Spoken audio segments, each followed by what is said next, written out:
Mesdames et messieurs, chers internautes, vous êtes les bienvenus sur la TV Mairie LBV dans le cadre de votre émission Les informations pratiques municipales. Nous sommes tous différents les uns les autres. Nous avons chacun une identité. Quelle est sa place dans nos relations dans la société? Que sont les titres d'identité? Comment et par qui sont-ils établis? Ces interrogations nous renvoient à la notion d'état civil. La direction de la presse et de l'audiovisuel à travers sa web TV, dans sa mission d'informer et de diffuser les informations pratiques municipales, reçoit sur ce plateau M. Jeff-François Elengomo qui nous fait l'honneur de venir apporter des éclairages sur les questions d'état civil. M. Jeff-François Elengomo est ingénieur urbaniste, aménageur spécialiste des questions de gestion urbaine. M. Jeff-François Elengomo est détenteur d'une certification du groupe Creta Tertiaire Paris Centre sur la formation des gestionnaires des centres d'état civil. C'est donc en cette qualité que nous le recevons sur ce plateau comme personne ressource. Monsieur Jeff-François Elengomo, bonjour. Bonjour, je vous remercie. Alors, c'est nous qui vous remercions pour mettre à profit votre disponibilité afin de venir éclairer notre lanterne sur les questions d'état civil. Alors, la première question de notre entretien repose sur la notion d'état civil qui sont toutes prêtes à confusion aux habitudes administratives et juridiques des communs des populations. Alors, monsieur Jeff-François Elengomo, nous sollicitons de votre part afin que vous puissiez nous donner une définition claire et succincte de l'état civil. Oui, deux notions me viennent directement en tête tout de suite. D'abord, l'état civil peut désigner un service public chargé de dresser les actes constatant l'état des personnes physiques. Donc, c'est la première définition. La deuxième définition, l'état civil, c'est la situation d'une personne dans la famille ou dans la société. Donc, ce sont ces deux notions qui cadrent plus ou moins le concept d'état civil.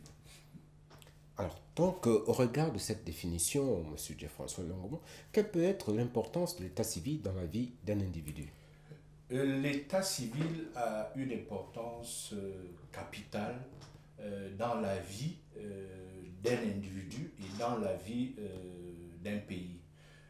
Je prends un exemple tout bête. Pour l'état civil permet à chacun de nous de prouver sa filiation au sein d'une famille. L'état civil permet à la personne de justifier sa minorité, sa majorité. L'état civil nous permet de bénéficier de certains services publics de l'État, tels que la CNAMGS, ainsi de suite. Là, c'est au niveau de la personne elle-même. L'état civil intéresse également l'État. Vous savez que l'État est une organisation. Donc, à ce titre, il a besoin de certaines statistiques. Je prends un exemple tout simple. Chaque année, vous savez qu'il est organisé le recensement administratif qui se fait dans les mairies et dans les préfectures.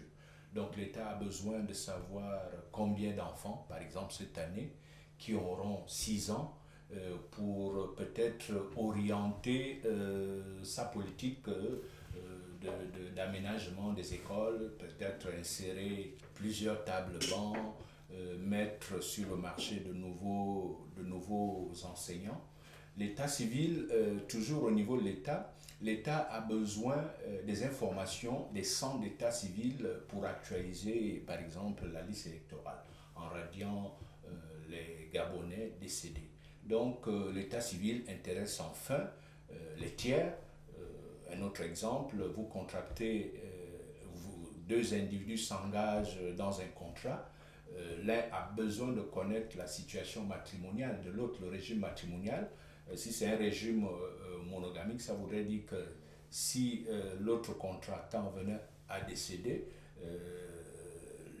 l'autre contractant sait très bien que le conjoint survivant peut valablement continuer à réagir dans le contrat qu'il a signé avec le décujus. Donc voilà les trois aspects qui permettent de prouver que l'état civil n'intéresse pas seulement l'individu, mais l'État et également les tiers. Notion somme toute importante, M. Jeff-François Elengomo, mais toutefois la loi dit que les actes d'état civil peuvent être reproduits au bénéfice des personnes qui en font la demande. Qu'entendons-nous par acte d'état civil? Bon, l'acte d'état civil est un acte par lequel l'officier d'état civil compétent enregistre et dresse sur un rapport protégé par la loi, c'est-à-dire le registre d'état civil, les informations relatives à l'état des personnes physiques et survenues au sein de cette commune. Justement, Monsieur Jeff François Ilongomo, quels sont les différents types d'actes d'état civil que l'on peut rencontrer dans notre vie administrative? Merci. Dans les centres d'état civil, vous allez retrouver des registres de reconnaissance d'enfants naturels, les registres de déclaration de naissance et décès, les registres de transcription des dispositifs de jugement. Vous avez également les registres d'actes divers.